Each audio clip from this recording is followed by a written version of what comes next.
మహేష్ గారు మీరు ఆపండి, మీకు శక్తి ఓకేనా, పైకి ఆపండి. మీరు కొద్దిగా జరగండి అంటే ఆపగలిగారు కదండి ఫ్రెండ్స్, మీకు అర్థమవుతుంది కదా. అంటే నేను ఎంత ప్రెస్ చేసినా కూడా ఆయన ఆపగలుగుతున్నాను. ఇప్పుడు మహేష్ గారి నెంబర్కి ఒకసారి రింగ్ అవ్వండి. ఎవరో ఇక్కడ ఎవరికి ఎవరి నెంబరు తిరుపతి ఉంటుందా ఇవ్వండి సార్.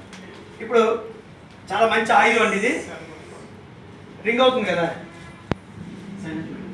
సైలెంట్లోనే చెప్పండి. ఇప్పుడు చేసి ఆ చేతితో పట్టుకోండి సార్, మీ సైలెంట్. ఇప్పుడు నేను ఏం చేశానండి, ఆయన రింగ్ ఇచ్చారు, ఈయన మాట్లాడుతాను, లైవ్లో ఉన్నారు, చదువుతో పెట్టద్దండి. అంటే రేడియేషన్ పాస్ అయిపోయిందా, ఉద్యోగులు పెట్టుకోండి, రేడియేషన్ బాడీకి పాస్ అవుతుందండి. ఇప్పుడు ఇందాక ఆపారు కదా మహేష్ గారు, ఇప్పుడు ఆపండి సార్. ఇప్పుడు మీరు ఆపగలిగితే దీంతో పని లేదు మీకు, మీ బాడీలో రేడియేషన్ కూడా ఉన్నట్లు లెక్క, యాంటీ రేడియేషన్. ట్రై చేయండి సార్ ఆపడానికి. సార్ మీరు ఎంత ట్రై చేస్తాను చూసారా, పెట్టండి సార్, ట్రై చేయండి. ఫస్ట్ ఇక్కడ పెయిన్ వస్తుందండి, ఇక్కడ పెయిన్ వస్తుంది. అంటే రేడియేషన్ అనేది జాయింట్స్ మీద ప్రభావం బాగా చూపిస్తుంది. అందుకే ఇప్పుడు చాలా మంది గమ్ము కూడా వేగంగా ఆరిపోతుంది రేడియేషన్ వల్ల.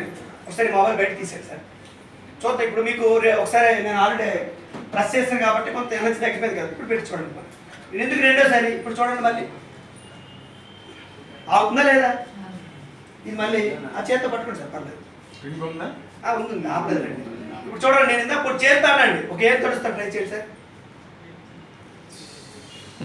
అంటే ఎంత ఎనర్జీని మన మొబైల్ తీసేస్తుందో చూడండి. ఇప్పుడు చేతిలో పట్టుకోండి, రేడియేషన్ ఉంది కదా, చూడండి, టచ్ అవ్వాలండి బాడీకి ఇది, ఓకేనా.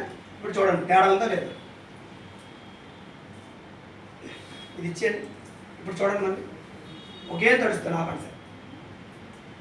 సార్ ఆ ఫేస్లో ఫీలింగ్ కనిపిస్తుంది, ఎలాగైనా ఆపాలి, ఎలాగైనా ఆపాలి అని ఒక సమర్థన ఆపుతున్నాడు ఆయన.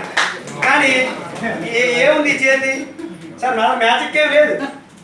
అంటే మళ్ళీ ఇందాక ఆయన అంటే ఏమైనా అబ్బగా తప్పగా అలాంటివి ఉంటాయి కదా, అలాంటిది ఏం లేదండి. Thank you sir.